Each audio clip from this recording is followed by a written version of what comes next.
Chill Computer Guy. Today we're here in Bitwig Studio 2. We are going to take a look at a 1-minute quick tip. Bitwig has some very finite, meticulous little things that a lot of people, myself included, don't realize at first, and then once we discover them we realize, hey, that's a very handy tip. And that's kind of the whole idea behind the 1-minute quick tip. This one has to do with if you're inside any MIDI clip. It doesn't matter if you're in the edit mode, the mix mode, the arrange mode. Anytime you're within a MIDI clip, in other words, you see the piano roll or the drum rack, there's this very fine white line that locks to the MIDI grid. And what this is actually the beginning of a selection marquee. Now you can see if I just lasso empty space, nothing happens. But this comes into play when you add a MIDI note. I'm going to go ahead and add a 16th note here. Now you can see that the note is surrounded by this lighter area.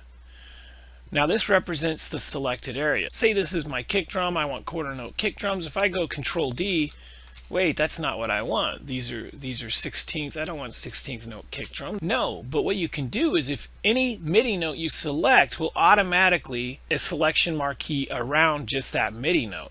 Now as you drag this out, you will see that second white line extending out, and now you have a selection marquee, which is a slightly lighter area. So now if you Control D, you'll get your quarter notes. I'm going to Control Z that. The selection marquee only exists if you select a MIDI note. Once you select a MIDI note, you'll get a selection marquee around that MIDI note. Now something that they've added in Bitwig Studio 2 is the fact that you can adjust this marquee. You could drag it out by lassoing. That's one way to adjust the selection. If you put your cursor near the edge, you'll get a double arrow and you can actually extend out your marquee that way. And then if you click away, you deselect. Now something they've added in Bitwig Studio 2 that has caused a little bit of confusion is, let's say I have my selection marquee around my selected note. Now if I go right to the end of the note, I'm kind of going to get a double cursor. I'm going to get the bracket, which of course extends the note, but I'm also going to get that double arrow, and that double arrow will extend the marquee.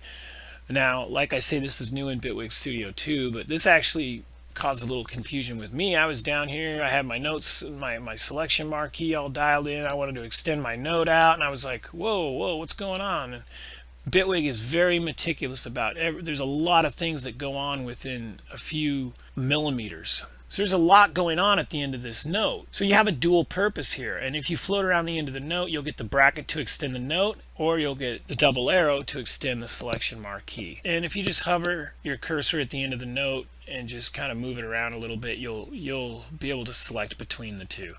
Extend the note with the bracket and extend the marquee with the double arrow. Bitwig Studio has a lot of little tiny things, little tiny tips that really do confuse you at first, but then once you understand them, they're super valuable. And this happens to be the selection marquee.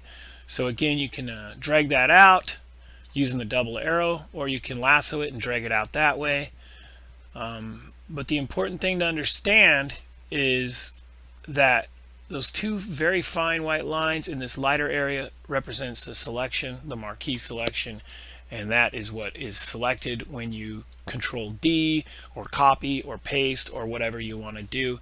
It's looking at whatever area is within that selection marquee. If you haven't already, please subscribe. We'll have many more quick tips coming up for Bitwig Studio. My videos are not for beginners, they're not for experts, they're for both. So if you haven't already, please subscribe. We'll have many more quick tips coming up. Enjoy the rest of your day, and we'll see you again.